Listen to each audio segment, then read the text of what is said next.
오늘도 말씀을 통한 놀라운 은혜가 우리 성도님들의 삶 속에 풍성히 나타나기를 소원합니다. 이 시간 누가복음 18장 31절에서 43절까지의 말씀 함께 보도록 하겠습니다. 예수께서 12제자를 데리시고 이르시되 보라 우리가 예루살렘으로 올라가노니 선지자들을 통하여 기록된 모든 것이 인자에게 응하리라. 인자가 이방인들에게 넘겨져 희롱을 당하고 능욕을 당하고 침뱉음을 당하겠으며 그들은 채찍질하고 그를 죽일 것이나 그는 3일 만에 살아나리라 하시되 제자들이 이것을 하나도 깨닫지 못하였으니 그 말씀이 감추었으므로 그들이 그 이르신 바를 알지 못하였더라. 여리고에 가까이 가셨을 때에 한 맹인이 길가에 앉아 구걸하다가 무리가 지나감을 듣고 이 무슨 일이냐고 물은데 그들이 나사렛 예수께서 지나가신다 하니 맹인이 외쳐 이르되 다윗의 자손 예수여 나를 불쌍히 여기소서 하거늘 앞서가는 자들이 그를 꾸짖어 잠잠하라 하되 그가 더욱 크게 소리질러 다윗의 자손이여 나를 불쌍히 여기소서 하는지라. 예수께서 머물러 서서 명하여 데려오라 하셨더니 그가 가까이 오매 물어 이르시되 내게 무엇을 하여 주기를 원하느냐. 이르되 주여 보기를 원하나이다. 예수께서 그에게 이르시되 보라 내 믿음이 너를 구원하였느니라 하시매 곧 보게 되어 하나님께 영광을 돌리며 예수를 따르니 백성이 다 이를 보고 하나님을 찬양하니라. 이제 십자가를 지셔야 할 시간이 얼마 남지 않은 상황에서 예수님은 제자들과 함께 예루살렘으로 이동을 하셨습니다. 갈릴리에서 사마리아를 통해 예루살렘으로 가게 되면 거리가 제일 가깝기 때문에 이 길을 이용하려고 하셨지만 사마리아 사람들이 그곳 지나는 것을 반대하였기 때문에 동쪽에 있는 요단강을 따라서 우회하는 길로 이동을 하셨습니다. 이 길로 예루살렘을 가기 위해서는 반드시 거쳐야 하는 도시가 있었는데 그 도시가 바로 여리고였습니다. 본문 35절과 36절에는 예수님께서 제자들과 함께 여리고에 거의 도착하셨을 때 그곳에서 있었던 한 시각장애인과의 그 만남을 기록하고 있습니다. 이 시각장애인은 길에서 구걸하다가 사람들이 이동하는 소리를 듣고는 이게 무슨 일인지를 묻게 됩니다. 예수님과 이 시각장애인과의 만남에 대해서는 공강복음이 모두 기록을 하고 있습니다. 마태는 2사람이 있었다고 기록을 하고 있고 마가와 누가는 한 사람만을 이야기합니다. 그런데 마가는 그 사람의 이름이 디메오의 아들 바디메오였다고 이름을 밝히고 있습니다. 우리는 이 사실을 통해서 그가 비록 앞도 못 보고 사람들에게 구걸을 해서 먹고 사는 신세였지만 이름이 꽤 많은 사람들에게 알려진 사람이었음을 알 수가 있습니다. 그는 평소에 들을 수 없었던 많은 사람들이 지나가는 소리를 듣고는 이게 무슨 일인지를 궁금해합니다. 그러자 이 시각장애인에게 사람들은 나사렛 예수가 지나간다고 답을 해줍니다. 그러자 그는 갑자기 다윗의 자손 예수여 라고 주님을 부른 뒤에 자신을 불쌍히 여겨달라고 말을 합니다. 대부분의 사람들은 나사렛 출신의 한 사람으로 예수님을 받아들이고 있었지만 지금 바디메오는 예수님께서 약속의 구원자 되심을 정확히 알고 있었습니다. 그랬기 때문에 예수님이 지나가실 때에 시험 삼아서 한번 예수님을 만나볼까? 예수님이 내 문제를 해결해 주면 좋고 아니면 할 수 없고 이런 심정으로 주님을 부르는 것이 아니라 하나님의 아들 예수 그리스도라면 내 문제를 온전히 해결해 주실 수 있는 유일한 분이라는 확신을 가지고 간절히 주님을 부르고 있습니다. 그의 간절한 부름을 누구도 제지할 수가 없었습니다. 사람들은 조용히 하라 라고 이야기를 했지만 그러면 그럴수록 더 큰 소리로 예수님을 불렀습니다. 이제 그의 소리를 들으신 주님께서는 그를 불러서 무엇 해주기를 원하는지를 물으십니다. 주님께서는 그의 모습을 통해 필요한 것이 무엇인지를 아셨음에도 불구하고 다시 한번 본인의 입을 통해서 필요한 것이 무엇인지를 이야기하도록 하십니다.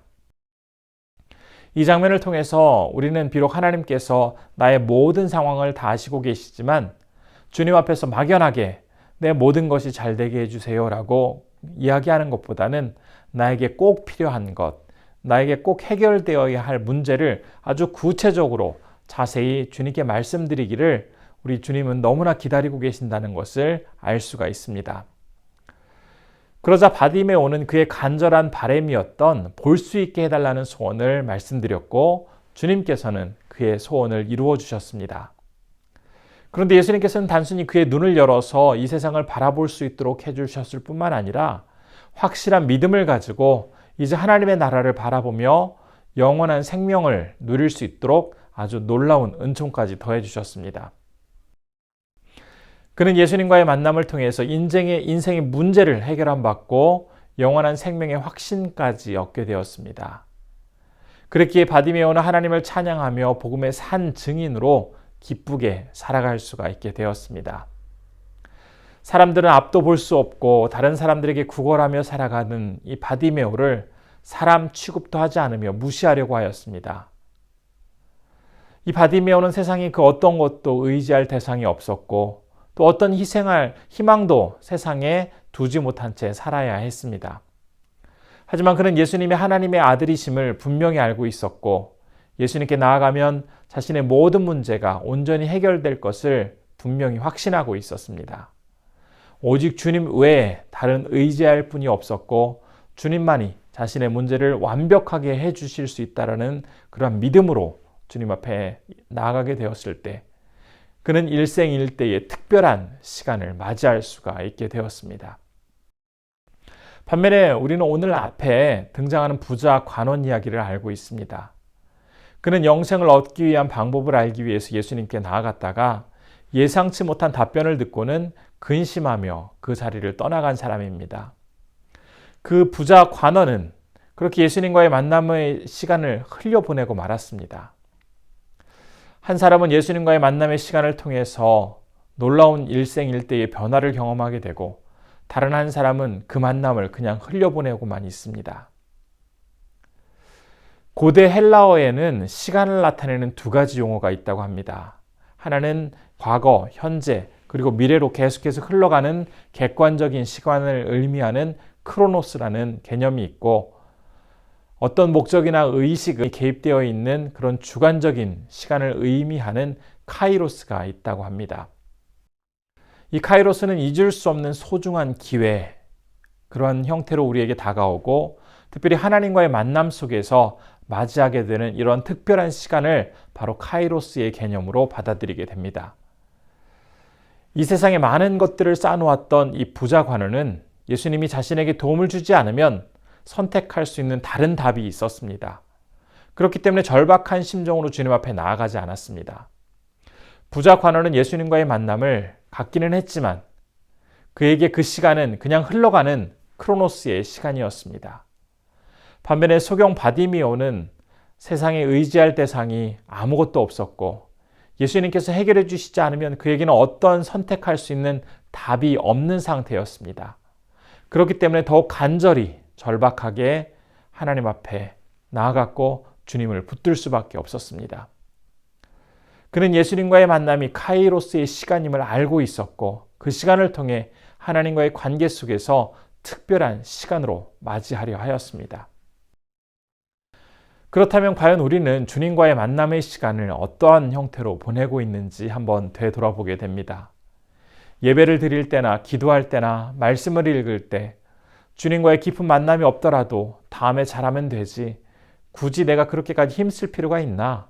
뭐 다르게 하면 되잖아. 라는 생각을 가지고 대수롭지 않게 주님과의 만남을 크로노스의 시간으로 보내고 있는지 아니면 지금 주님께 나아가는 그 자리, 그 방법 말고는 다른 대안이 없기 때문에 간절한 마음으로 주님께 나아가서 은혜와 사랑을 베풀어 주시는 주님과 깊은 사귐을 가지며 카이로스의 시간을 보내고 계시는 것이 우리의 모습인가요? 오늘도 주님께서 우리에게 정말로 소중한 하루의 시간을 허락해 주셨습니다. 이 하루를 살아가게 될 때에 매 시간들이 그냥 의미 없이 흘러가는 크로노스의 시간이 아니라 매 순간 주님과의 특별한 만남 속에서 나의 그 문제가 해결되어지고 간절히 주님과의 그 깊은 사귐 속에서 참된 위로를 받고 진정한 기쁨을 경험하는 카이로스의 시간으로 살아가실 수 있기를 진심으로 소원합니다. 이 시간 함께 기도할 때 첫 번째로는 구체적으로 필요를 말하라는 주님의 그 말씀 앞에 과연 내가 구해야 할 것이 무엇인지 정직히 생각나게 하시고 분명히 아뢰게 하옵소서 기도했으면 좋겠습니다. 두 번째로는 우리의 시간이 하나님과의 특별한 사귐으로 가득한 카이로스의 시간이 되게 하옵소서라고 기도했으면 좋겠고요. 마지막 세 번째로는 일본에서 사역하시는 박철 이진아 선교사님을 통해서 메마른 일본 땅에 생수와 같은 능력이 충만할 수 있도록 인도해달라고 기도해 주시기 바랍니다. 기도하겠습니다. 참으로 놀랍고 고마우신 아버지 하나님, 오늘도 우리에게 귀한 새 운명을 허락하여 주심에 감사드립니다. 이 시간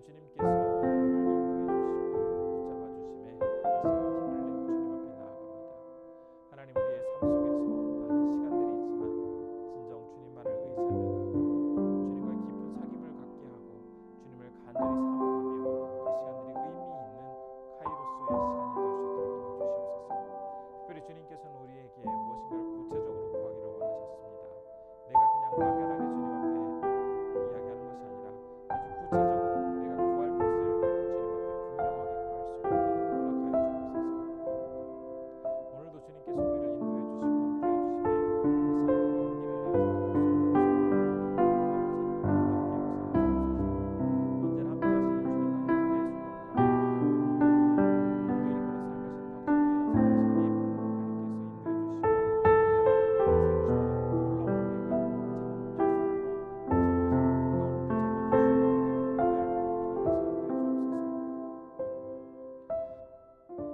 고맙고 감사하신 아버지 하나님, 오늘도 주님의 은총 속에 우리에게 귀한 하루를 허락하여 주심에 감사드립니다.